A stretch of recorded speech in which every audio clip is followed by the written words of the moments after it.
falamos um pouquinho sobre o que significa ser mestras do bem, né? Como é que nós podemos cumprir essa ordem, né? Esse mandamento do Senhor para nós, de sermos aquelas que estão ao dispor, ao auxílio das nossas irmãs. Como é que nós podemos caminhar lado a lado com elas? Eu quero convidar você novamente a abrir a sua Bíblia, lá no livro de Tito,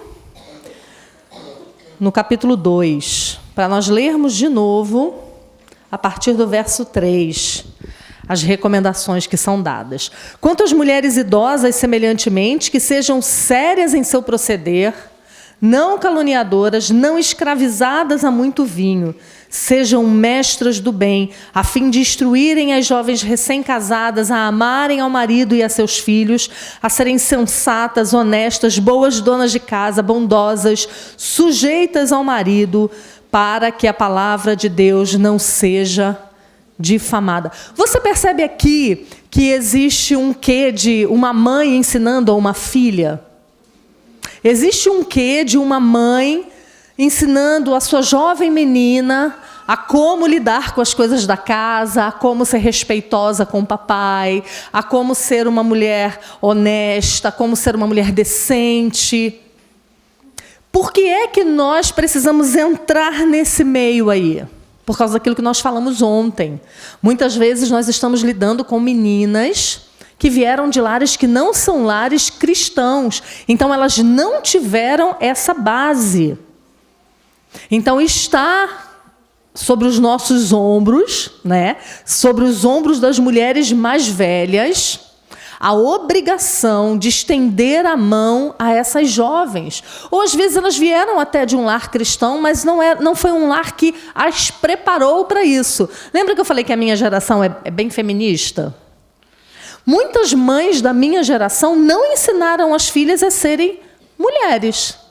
Treinaram-nas para serem homens, funcionalmente falando.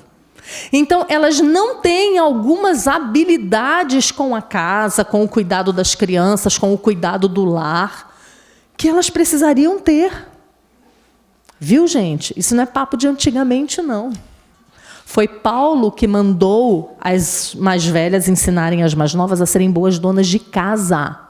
Isso é parte do nosso trabalho como crentes. Darmos um testemunho ao mundo através da nossa casa. Porque o testemunho que nós damos ao mundo é do pequeno para o grande. É de dentro de casa para fora. Eu não posso querer sair por aí, né, falando para outras mulheres, se o meu lar está em caos, está em pedaços. Eu não posso. Primeiro eu vou trabalhar aqui. Depois que eu trabalhar aqui, eu vou trabalhar lá fora. Mas percebam que as coisas que ele está falando aqui são coisas naturais de uma mãe ensinar a sua filha.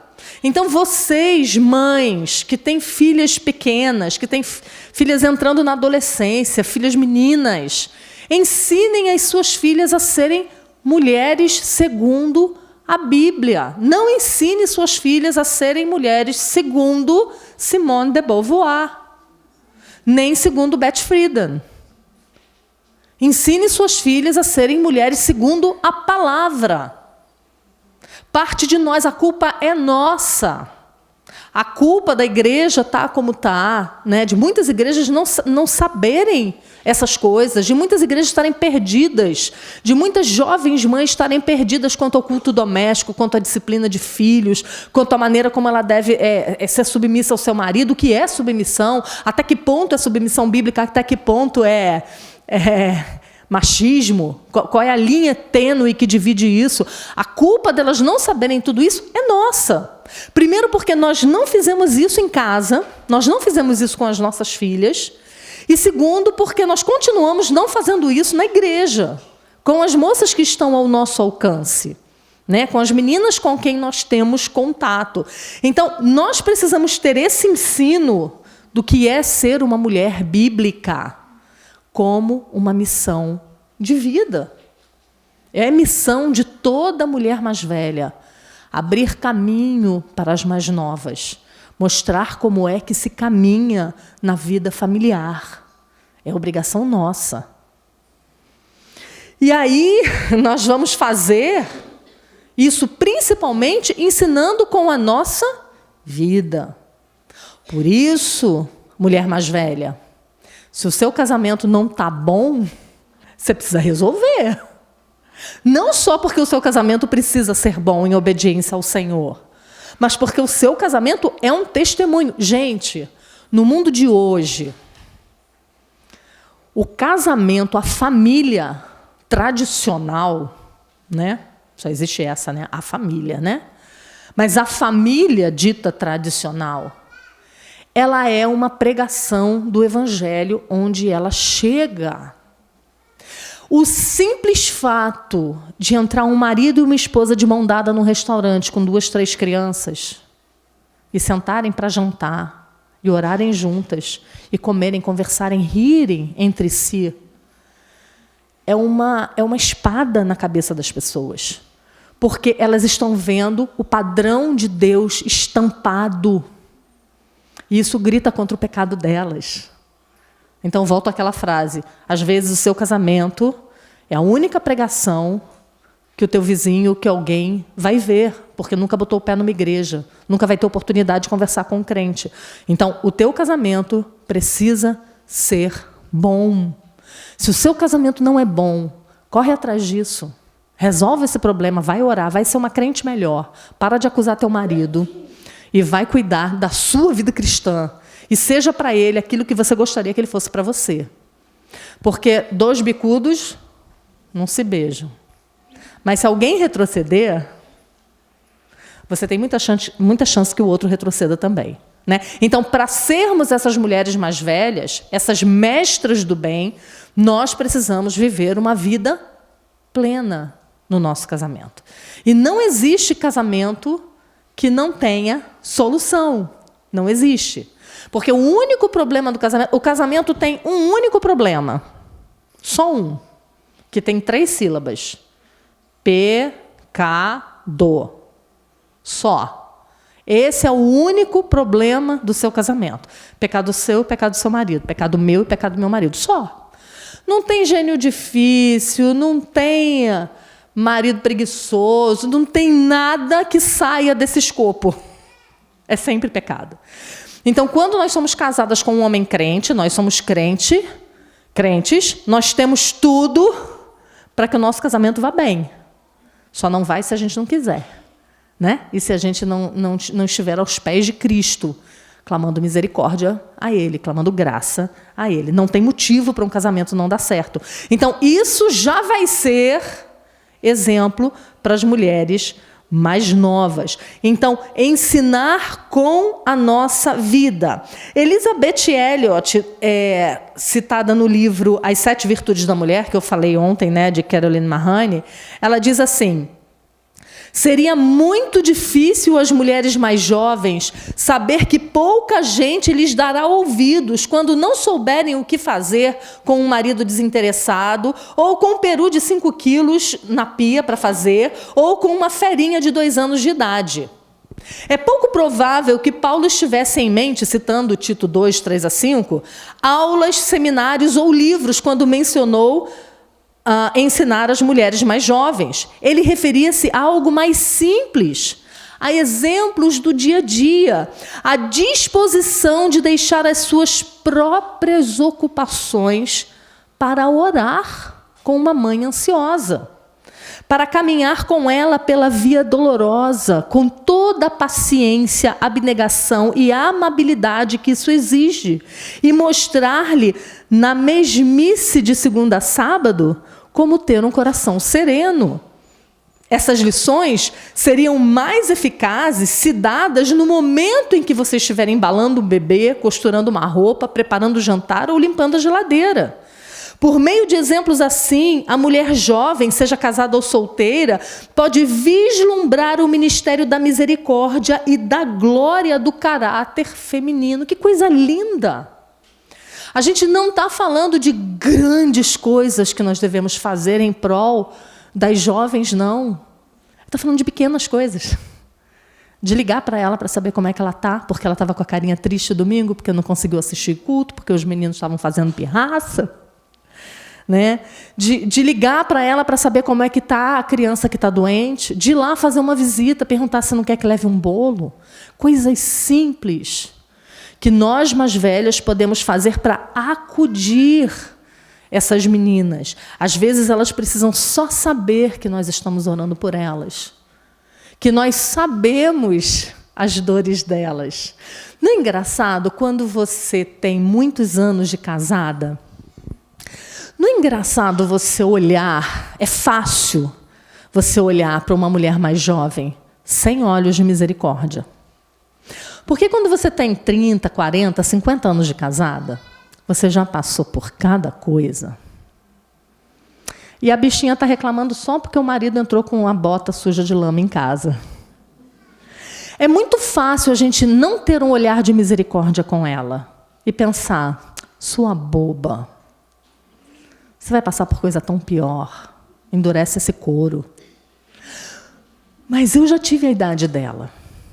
E eu, como mestra do bem, eu preciso me lembrar, trazer à minha memória as dores que me causavam as primeiras briguinhas de casal, que hoje eu vejo como uma bobagem. Mas que lá, quando eu tinha 19 anos, quando eu me casei, era uma coisa grande para mim. Né? Então, esse olhar de misericórdia, né? O olhar de misericórdia para uma mãe que está chorando com seu bebê porque ele tem febre. Gente, se tem uma coisa que bebê tem, é febre. Bebê tem febre, sempre. Né? E aí você vai tomar as decisões práticas. Você vai levar no chuveiro, você vai dar um analgésico, você vai falar com a pediatra. O que as meninas hoje fazem? Vai para o pronto-socorro, imediatamente, 37,6. Pronto-socorro. Eu falo, gente, calma. Espera aí, não vai agora não. Vamos ver isso aqui assim primeiro, vamos eliminar as possibilidades, né?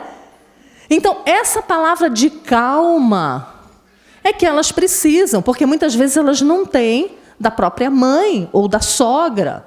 Ou elas não têm um bom relacionamento com a mãe ou com a sogra. Ou elas têm medo de abrir o coração para a mãe e para a sogra, e a mãe e a sogra julgarem ou se meterem no casamento delas depois disso. Né? Então, nós podemos facilitar a vida delas quando a gente está disposta a viver junto. Dispostas a abrir a nossa casa, como a gente falou no ano passado, né? Disposta a deixar que a nossa família seja vista, para que elas aprendam como cuidar de um marido, para que elas aprendam como elas devem viver. Um dia, nós fomos nos hospedar, eu e meu marido, na casa de um jovem casal. E aí, na hora do café da manhã, nós ficamos lá por uns 4 dias. E aí, na hora do café da manhã, ele se sentou e ele disse, amor, você vai comer o quê? Aí eu falei, eu vou fazer um sanduíche de queijo. Faz para mim também? Faço. Amor, bota café para mim? Boto. Eu botei. Isso foi um dia, foi 2. No 3º dia, a moça falou assim para mim, ele não se vira na cozinha, não? Aí eu falei, se vira. Mas ele gosta que eu faça para ele. Por que eu não vou fazer? Aí ela me olhou assim, como quem diz, é verdade, né? Por que eu não posso fazer? Né? Mas você vê que uma coisa tão simples a incomodou. Ela ficou incomodada com aquilo. Como se fosse alguma coisa errada eu estar servindo ao meu marido. Tipo, ele tem 2 pernas, ele levanta e pega. Né? E aí, quando eu disse isso a ela, não, eu faço isso porque eu quero fazer, porque é uma gentileza que eu vou fazer a ele, porque, sei lá, porque ele pediu, eu vou fazer. Né? E isso chocou.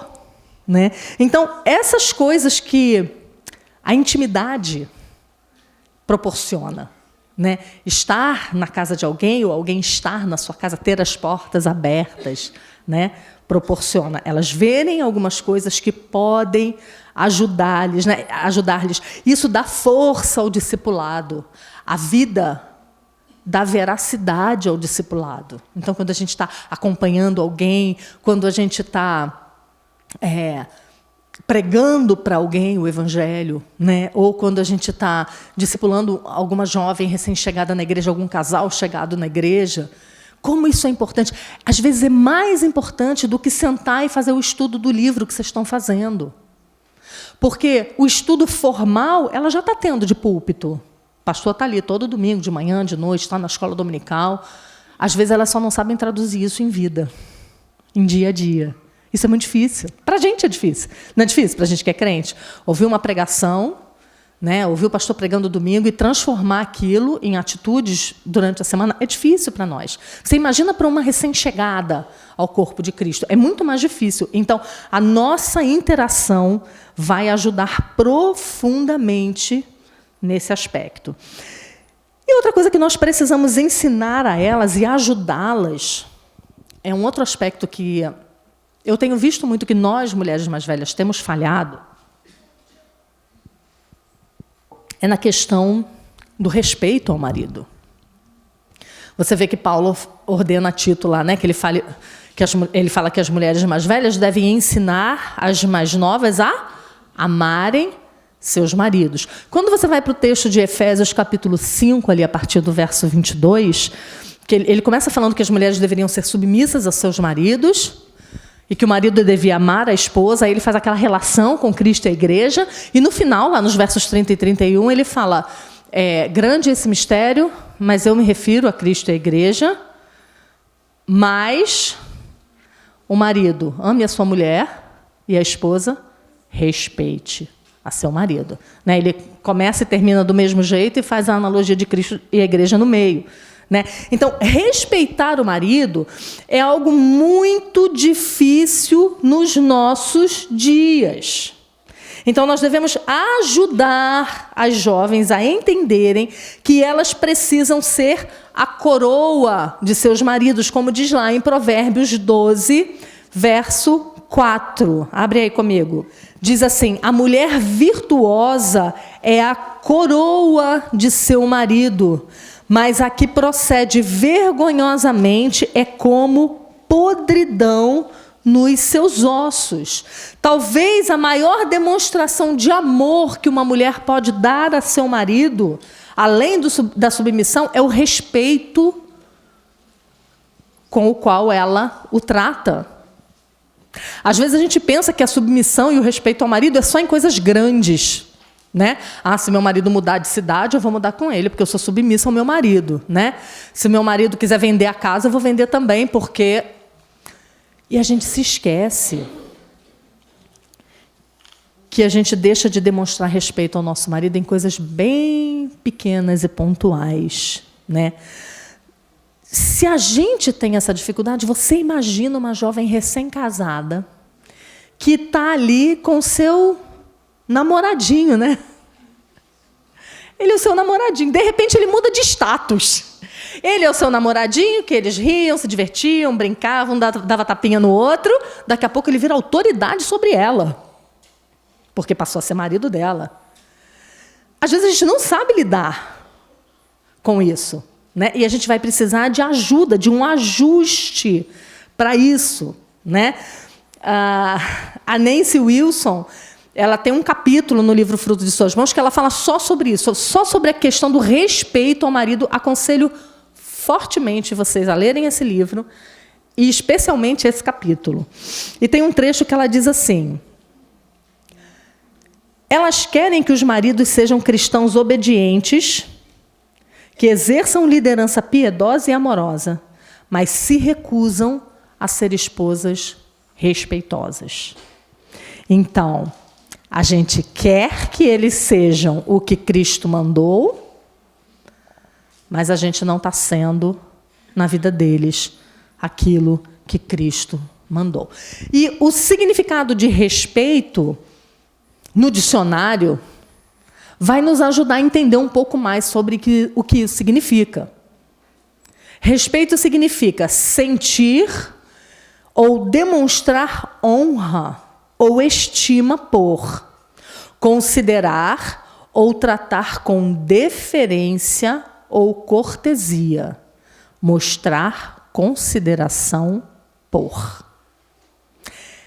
É difícil manter isso numa relação de muitos anos, quando você dorme e acorda todos os dias com a mesma pessoa. A gente esquece. dessa nossa obrigação. Mas a nossa obrigação para com o nosso marido é demonstrar essa honra devida a ele, uma estima, né? Tratá-lo com cortesia. O que é tratá-lo com cortesia? É o dia que você tiver muita gente importante ao redor da sua mesa jantando com você, servir primeiro o chefe da casa, servir primeiro o seu marido, antes de servir as outras pessoas muito importantes. Porque ninguém é tão importante quanto o seu marido. Né? Então, essas pequenas coisas, nós vamos precisar não apenas fazer, mas vamos precisar também ajudar as moças mais novas a entender isso, principalmente essa geração que teve o feminismo como carro-chefe de tudo que elas aprenderam na cabeça. A Nancy Wilson diz assim: é frequente que as esposas que desrespeitam seus maridos são as mesmas que reclamam da falta de liderança que vem neles. Se ao menos pudessem ver a importância de respeitar o esposo, respeito os equipa, os encoraja e traz grandes bênçãos para a família inteira. O respeito equipa um homem. O respeito está para o seu marido na mesma proporção que o amor está para você. É por isso que lá em Efésios 6, a ordem para os homens é ame. E a ordem para a mulher é respeite. A ordem não é ame, porque a gente ama.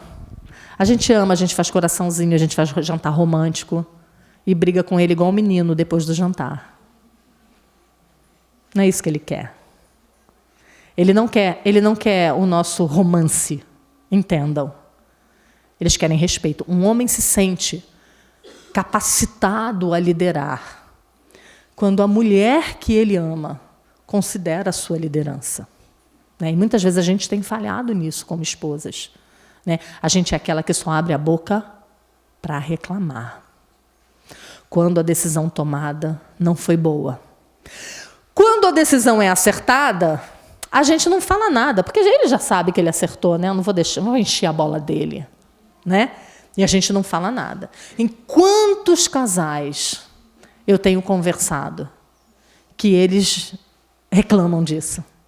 Que ela não valoriza nada que eu faço, ela não reconhece os esforços que eu faço pela família, ela não reconhece que eu sou um homem de uma mulher só, ela reconhece, ela só não fala.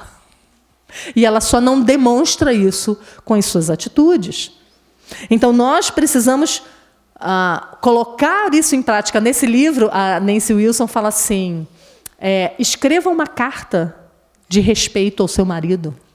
Se você nunca fez isso, pegue papel e caneta e liste alguns motivos pelos quais você o respeita. Porque na hora que ele deixa a tampa do vaso aberto, ele não presta. Porque ele deixou a tampa do vaso aberto. É como se ele fosse só isso.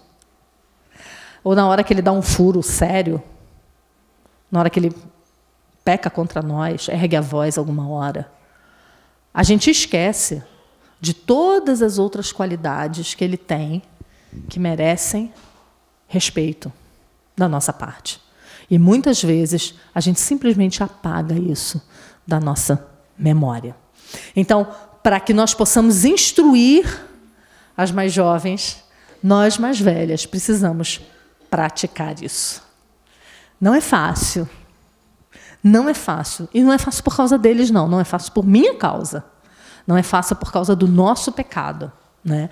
Mas nós contamos com a ajuda do Espírito Santo de Deus, né, nos ajudando nesse aspecto.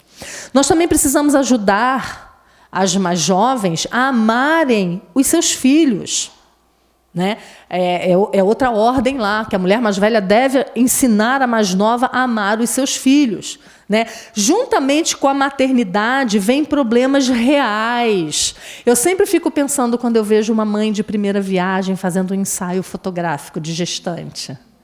É tudo tão romântico, né? É tudo tão lindo. Eu fico só assim. Vamos esperar, né? Esperar ela gritar socorro.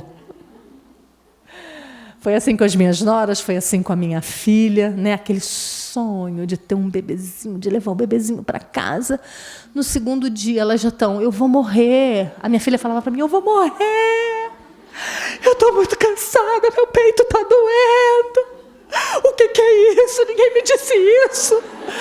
Ninguém me disse que a maternidade era isso. A gente disse, elas que não acreditaram, né? Elas que não acreditaram. Nessas horas, aí mais uma vez eu vou dizer para vocês aquilo que eu disse antes, né? Não é produtivo olhar para uma jovem dessa e dizer, vai ficar tudo bem, eu já passei por isso. Meus 2 peitos ficaram feridos. Tá tudo certo. Também já passei por isso, é bobagem. Não é assim que a gente caminha lado a lado com as nossas irmãs. É sentindo a dor delas. É lembrando de todos os medos que a gente teve. É lembrando como é horrível o primeiro mês.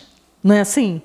O primeiro mês você parece que tua vida virou de pernas para o ar. Parece que nunca mais você vai sair de dentro de casa. Parece que nunca mais você vai dormir. Nunca mais você vai comer. Nunca mais você vai tomar banho.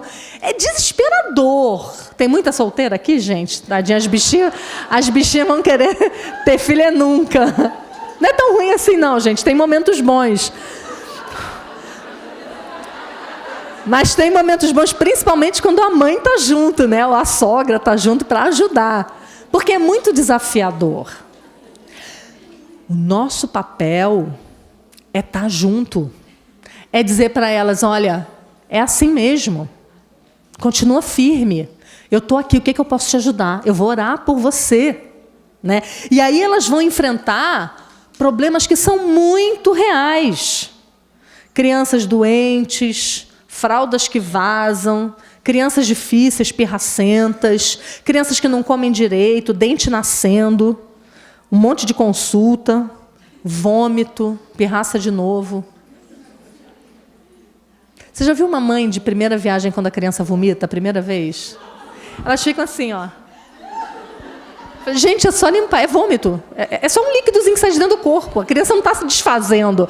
Parece que a criança está se desfazendo, né? Elas ficam atordoadas. E aí eu lembro a primeira vez que eu descobri como é que se limpava vômito. Eu falei, ninguém nunca me contou isso antes. Agora eu conto isso para todas as mães novinhas. Joga papel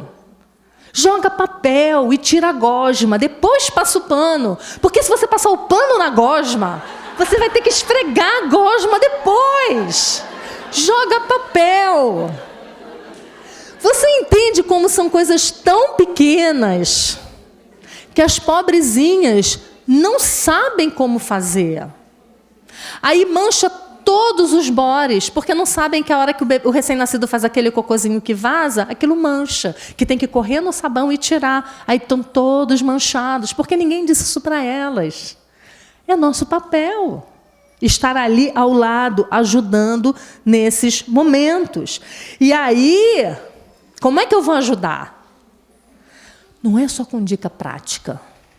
Porque ela pode jogar lá no Google, né? Ou lá no YouTube, como tirar a mancha de cocô de neném de 1 mês. Mas não é só isso. A gente vai se lembrar e vai lembrar a elas que é por causa do Evangelho que eu sou livre de ter que responder a esses problemas e essas demandas da forma como a minha carne pecaminosa deseja. Eu sou fortalecida pela graça para reagir amavelmente em todas essas situações. É o Evangelho que dá isso. É só o Evangelho. E é disso que elas precisam. Elas não precisam só de dicas de como limpar vômito. Também, ajuda. Mas elas precisam de alguém que diga para elas, é a graça de Deus que vai te capacitar. Né?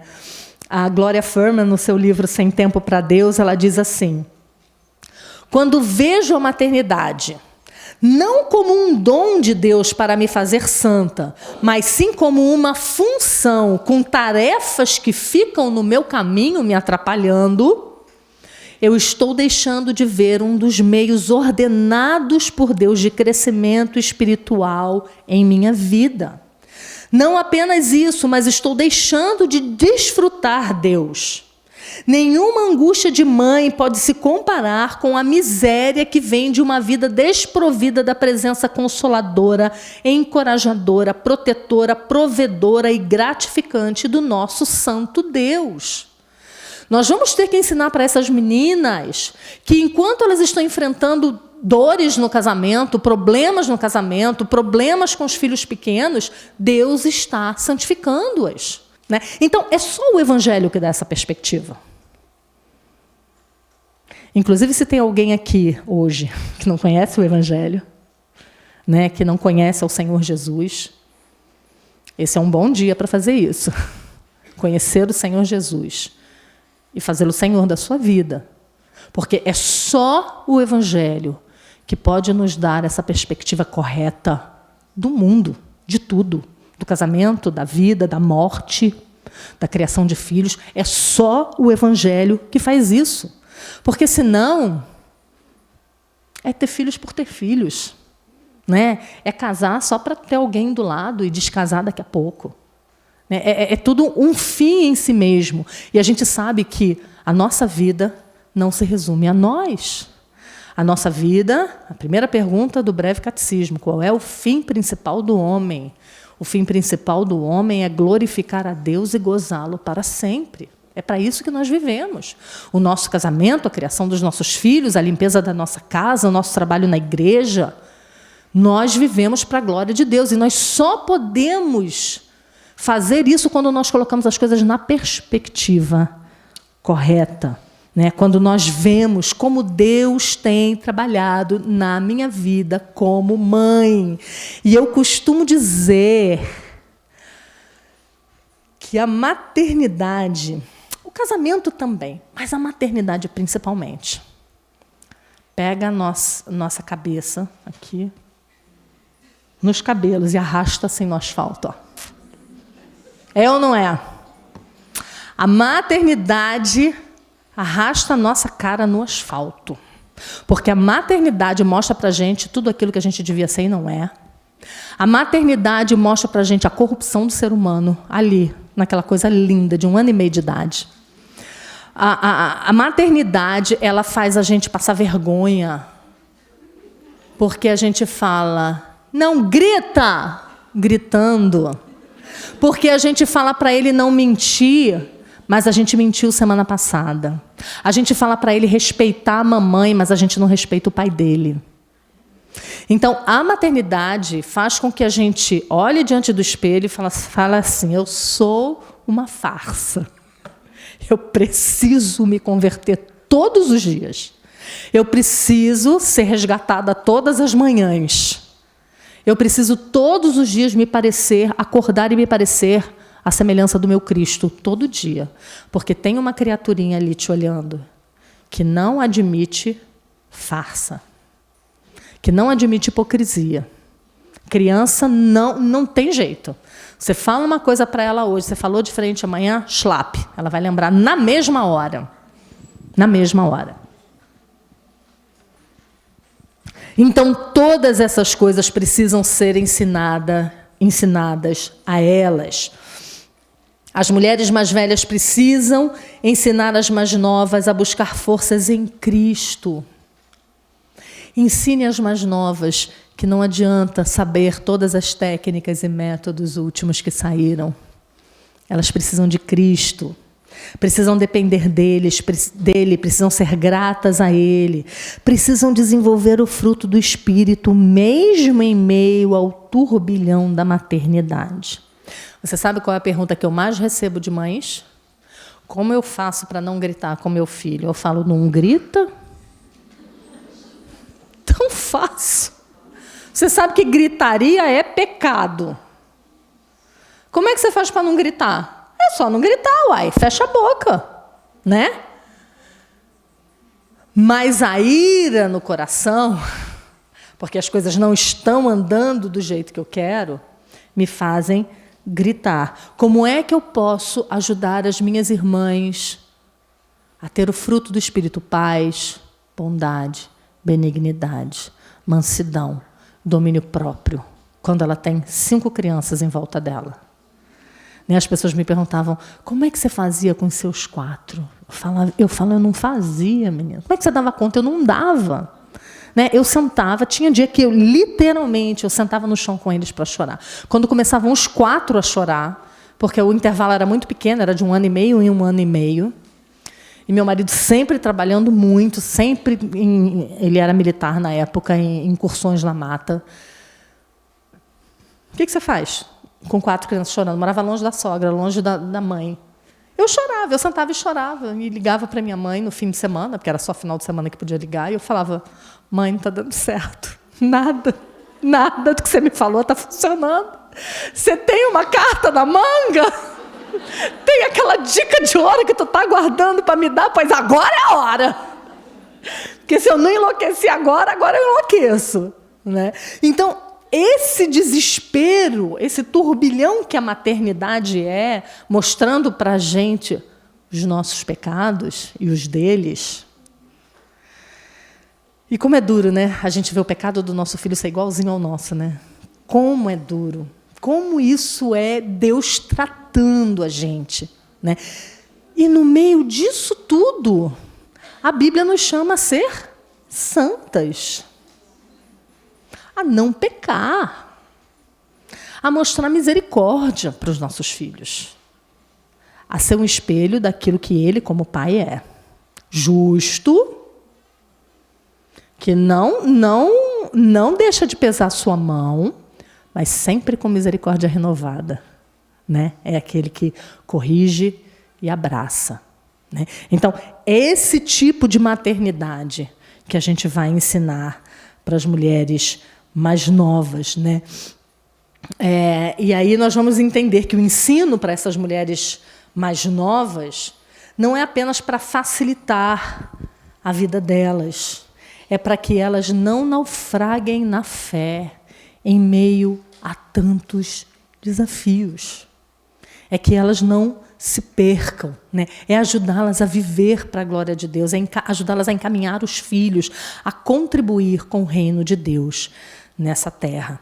E por último, estou tão boazinha, Vocês estão até pensando que eu já estou terminando, Por último, o último tópico, instrua as mais novas a serem boas donas de casa.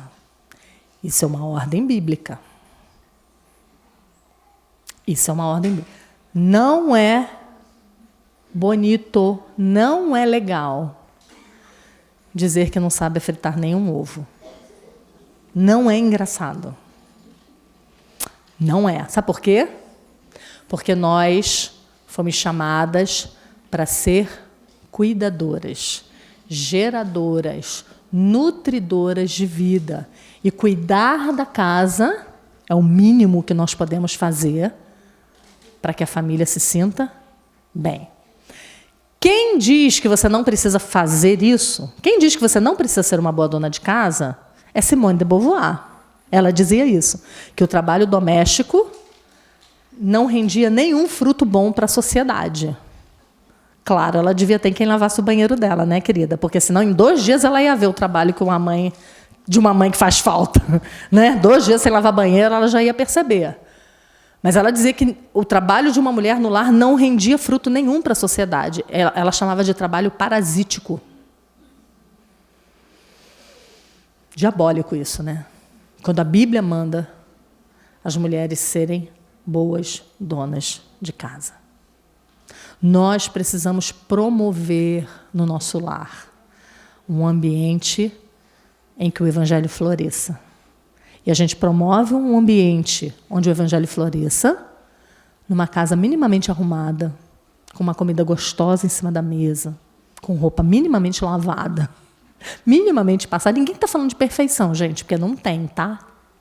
Realmente não tem. E muitas vezes a gente se perde nisso também, A gente quer ser perfeccionista demais no cuidado com a casa e acaba esquecendo dos filhos e do marido, Então a gente vai ter que balancear isso aí. A Nancy Wilson também diz assim: trabalhar duro é bom para nós. Isso nos fortalece e edifica o nosso caráter. A preguiça é um mal não somente destrutivo, mas que sempre se faz acompanhar por outros pecados. E William Hendrickson, comentando esse texto de Tito, ele diz assim, da carta a Tito, ele diz assim, para que nós, as mulheres mais velhas, ajudemos as mais jovens a, enquanto elas estão desenvolvendo as suas tarefas diárias com o cuidado e o desempenho da lida doméstica, elas não se tornem irritáveis. Não é só que a gente vai ajudá-la a ser uma boa dona de casa, mas a gente vai ajudá-la a ser uma boa de casa amável. Porque a lida do lar é uma lida muito difícil. Não é? Não é todo dia? A mesma coisa. Você pode escrever um livro dos seus passos diários e depois só repetir. Porque todo dia a mesma coisa. Você vai levantar, você vai forrar a cama, você vai fazer o café, depois você vai ter roupa suja para lavar, depois você vai começar o almoço. Aí, se tem bebê, é a hora da soneca do bebê, o bebê acorda da soneca, já troca a fralda. Todos os dias a mesma coisa. Então, essa rotina precisa ser encarada pelas meninas como uma honra de estar servindo a sua família. E no serviço à sua família, estar servindo a Cristo. A Cristo. Então, a dona de casa é aquela que guarda o lar, a habitação, que cuida do lar. Essa é a definição. E aí nós vamos ensinar essas mulheres mais jovens a fazer o seu trabalho como para o Senhor. Porque, no final das contas, é ao Senhor que nós estamos servindo. Se você falar em Colossenses 3, de 22 a 24, ele vai falar sobre como é que se deveria servir os servos, né, aos seus senhores. Abre lá comigo. Colossenses capítulo 3. Ele vai dar um monte de ordens sobre como nós devemos ser. E aí, lá no 18, ele vai falar sobre os deveres da família. Colossenses capítulo 3, a partir do verso 18.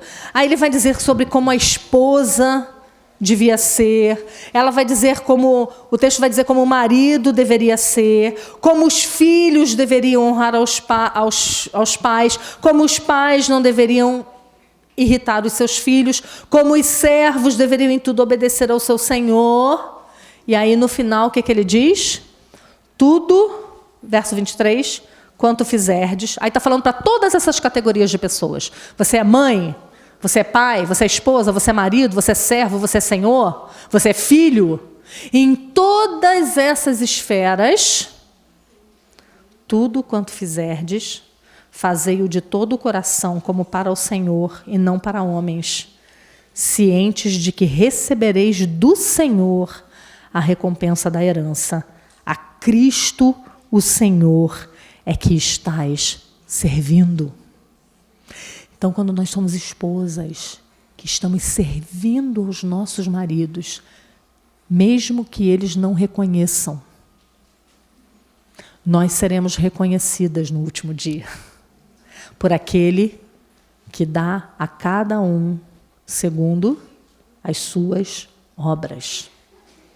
Porque nós estaremos servindo a Cristo no serviço do próximo. Então, ensine que o serviço delas tem valor. Mostre isso para ela, faça o seu serviço com amor, valorize o seu trabalho, desempenhe o seu trabalho como dona de casa com amor, porque você está servindo ao Senhor com isso, né? Tem um puritano chamado William Perkins que ele dizia assim: há diferença entre pegar um sermão e lavar pratos. Há diferença. Mas no tocante a agradar a Deus no cumprimento de sua vocação, nenhuma, em absoluto. Porque essa é uma atitude honrada, servir ao Senhor na vocação que você foi chamada. E tem uma lição que nós, donas de casa, precisamos aprender. Além de fazer tudo com amor, além de fazer tudo para Cristo, tem uma lição que a gente tem que aprender. Dona de casa, vou dar o pulo do gato para vocês, presta atenção. Dona de casa não limpa a casa para a casa ficar limpa. Dona de casa limpa a casa para dar a largada à sujeira, para que possam começar a sujar de novo. Quantos minutos dura a sua alegria? Pia limpa, gente, pia sem nada. É a realização da mulher, né? Aquela pia assim, ó, balcãozinho na régua, sem uma gota de água, todas as xícaras guardadas. Ainda mais se você é como eu, sou aquela que não gosta de nada à vista. Tem que estar tudo guardado, tudo clean. E aí você olha aquilo, e quando você acaba de suspirar, toca a campainha. Chega um, chega dois, chega três, um copo, dois copos, três copos, pratos, e lá vamos nós de novo. Mas qual é a perspectiva? É aquela perspectiva do livro de Provérbios, quando fala assim, com a abundância de colheita, o celeiro fica sujo. Né? Na força do boi, quando o boi faz força e trabalha, é porque está tendo abundância. Então, se está tendo sujeira na tua casa, está tendo vida. Tem panela suja para lavar porque tinha comida dentro. Tem prato sujo porque tinha gente para comer, porque tinha comida dentro do prato. É porque a gente olha sempre pelo lado errado, né? A gente é muito murmuradora, a gente é muito reclamona. E a gente não sabe do que a gente reclama. Né? Eu fico triste quando eu vejo mães jovens, por exemplo, reclamando dos seus bebês, reclamando, às vezes perto de uma mãe que está tentando engravidar. Eu fico de coração partido, porque ela está reclamando de uma bênção, de um presente que a outra queria tanto. Né? E ela está ali reclamando. Né? Então, que a gente aprenda e ensine a servir umas às outras dessa maneira, ensinando-as a dar valor àquilo que Deus dá valor. E, por fim, as mulheres precisam praticar as virtudes descritas aqui. Nós, mulheres mais velhas, precisamos não somente ensinar, mas praticar. As mulheres mais velhas devem ouvir e aprender as suas obrigações pela palavra. Quando Paulo diz a Tito que inste com as mulheres mais velhas, instar significa rogar, implorar, suplicar. Isso significa que ele está dizendo para as mulheres mais velhas, sejam santas. Sejam piedosas, sejam moderadas, para que vocês possam ensinar as mais jovens. Aprendam a manter a decência, o decoro, no vestir, no falar, na aparência, na nossa conduta. Né? Então, ensinar a essas mulheres mais velhas que nós devemos ser recatadas. Coisa feia é você ver uma mulher mais velha querendo se vestir como uma menina, né? É feio, né? É feio. Não estou nem falando de coisa indecente, não, que isso é pior ainda, né? Mas quando a mulher mais velha, ela não se apropria da idade que ela tem. Né? Ela não se comporta. Porque quando você olha para uma pessoa mais velha, o que você está esperando dela? Maturidade, né? Você está esperando que a experiência fale. Que triste quando você olha para uma mulher mais velha e a experiência não falou. Que triste quando você olha para uma mulher mais velha e espera um bom conselho, você ouve um conselho mundano. É triste, porque isso cabe na boca das jovenzinhas, por falta de experiência, de caminhada com o Senhor. Mas as mulheres mais velhas não. Então nós precisamos ser exemplo. Nós precisamos ser exemplo. Lá em Salmo 92, verso 12 a 15, a palavra de Deus diz assim: o justo florescerá como palmeira, crescerá como cedro no Líbano, plantados na casa do Senhor, florescerão nos átrios do nosso Deus, na velhice darão ainda frutos e serão cheios de seiva e de verdor, para anunciar que o Senhor é reto, Ele é a minha rocha e nele não há injustiça. Na velhice dar frutos, para anunciar que o Senhor é reto. Então é muito triste quando a gente vê mulheres mais velhas que não se portam como convém. O texto diz que elas não podem ser caluniadoras. Está lá o livro do 9º mandamento, a língua é fogo. Temos que aprender a não ser linguarudas, fofoqueiras, maledicentes. Elas não devem se portar com imodéstia, elas não devem ser murmuradoras. A palavra de Deus, ela precisa ser honrada através da nossa vida, através da maneira como a gente vive, para que não aconteça o que Paulo disse lá em Romanos 2, 24. O nome de Deus é blasfemado entre os gentios por vossa causa. Misericórdia, né? Que se vier escândalo, que não seja por nossa causa, né? E aí uma palavra para as mais jovens: não seja arrogante, não confie na força do seu braço, não despreze os conselhos das mais velhas. Eu sei que a sua sogra e a sua mãe não entendem nada de janela de sono e de salto de crescimento. Eu sei, confesso, sou réu, confesso, eu dava açúcar para os meus filhos antes dos 2 anos. Me perdoem. Não tinha isso na minha época. Mas em outras coisas, a gente caminhou certo. A gente caminhou bem.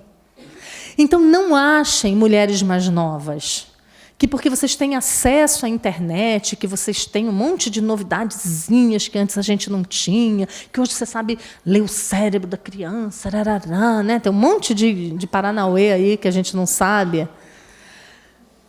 Que as mulheres mais velhas não sabem nada sobre criação de filhos. Por que a gente busca tanto conselho em gente da nossa própria idade e não em mulheres mais velhas?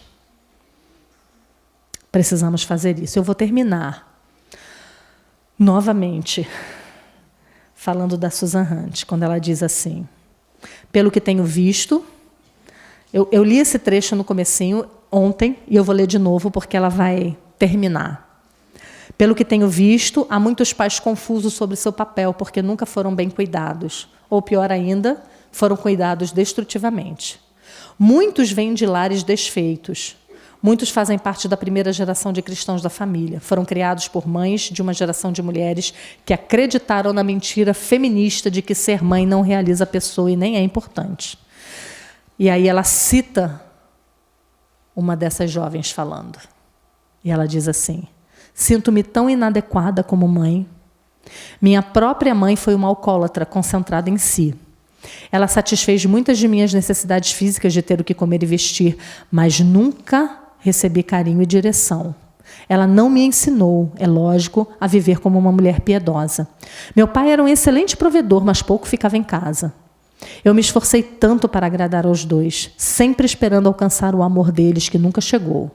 Agora, eu sou uma menina pequena, de 36 anos, perdida, que não tem nenhuma pista de como cuidar dos seus próprios filhos.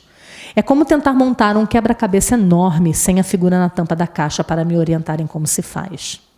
Eu sei que não há uma fórmula e nem uma lista de respostas fáceis, mas com certeza alguém já está mais à frente na estrada de criar filhos.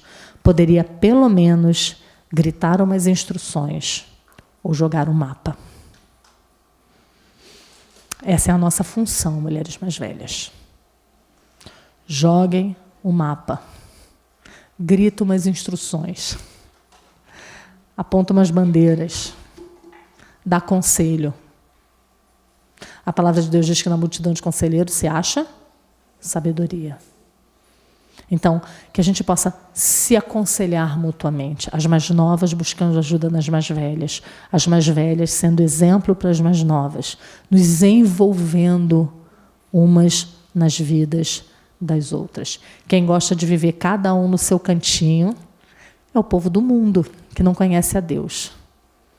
Né? Que não quer ajuda e não quer ajudar ninguém. Mas no nosso meio é diferente. Então, que o Senhor nos ajude, ajude vocês no contexto de igreja local. Eu sei que tem várias igrejas aqui. Né? Ajude vocês no contexto de igreja local a trabalhar arduamente. Às vezes você não pode estar trabalhando em algum ministério agora, mas você pode trabalhar arduamente na tua vida familiar, para que a tua vida familiar seja exemplo e seja instrumento de ensino para outras meninas. Vamos orar? Pai Santo, muito obrigada pela Tua palavra. Quanta sabedoria, Senhor. Obrigada porque o Senhor se preocupou em deixar registrado na Tua palavra que nós, mulheres mais velhas, não podemos viver da maneira que nós queremos, nem podemos nos entregar aos prazeres ou às diversões, nos esquecendo que existem mulheres mais novas que precisam de ajuda. Obrigada porque o Senhor acudiu a essas moças mais novas, dando a elas mentoras, dando a elas esposas de pastor, esposas de presbíteros, mulheres mais velhas que podem direcioná-las e guiá-las. Que essa riqueza que o Senhor planejou seja cultivada nas nossas igrejas, ó Pai.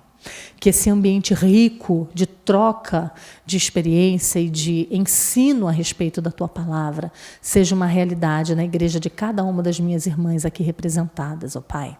E que nós possamos crescer dessa maneira, umas com as outras, ó Deus, para a glória do Teu nome, para o benefício da Tua igreja, para o benefício das famílias da Tua igreja. Dá-nos a Tua graça para isso. Dá-nos sabedoria para ajudar as mais novas. Dá humildade às mais novas para aprenderem com as mais velhas. É o que nós te pedimos, em nome de Jesus. Amém. Quanto nó há em mim? Nó que me prende à solidão, à indiferença, ao desamor. Nó que me prende apenas aos meus iguais. Nó que me impede de abraçar. Nó que, no fim, me prende a mim mesmo. A solidão é o avesso da solidariedade. O eu sozinho é nó. É preciso desatar urgentemente o nó que me afasta do outro para recriarmos o nós da comunhão. É nó. 2 é nós. Nós são laços refeitos que geram vida, sonham com a justiça e experimentam o amor. Só o amor tem o dom de desatar o nó para restabelecer um nós. O nó é a fome. O nós é o pão. O nó é o medo. O nós é a esperança. O nó é a morte. O nós é a ressurreição. É tempo de afirmar um mesmo em meio às diferenças, para vivermos a profética unidade. O mesmo corpo, o mesmo espírito, a mesma esperança, o mesmo Senhor, a mesma fé, o mesmo batismo, o mesmo Deus e Pai de todos, que é sobre todos, por meio de todos, em todos. Somos nós, somos um nós.